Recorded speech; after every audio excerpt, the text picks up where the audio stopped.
Warmington Truck and Equipment Sales, take 3, 2005 Columbia. Detroit 60, about 1 million miles.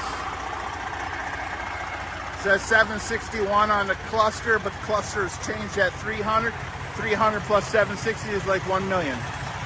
No history, paperwork of motor work, but she is a good running girl.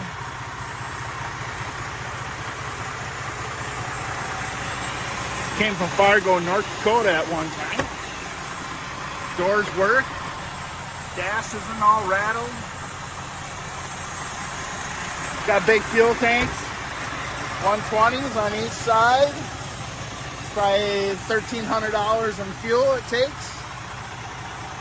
No, we do not give free fuel with our trucks.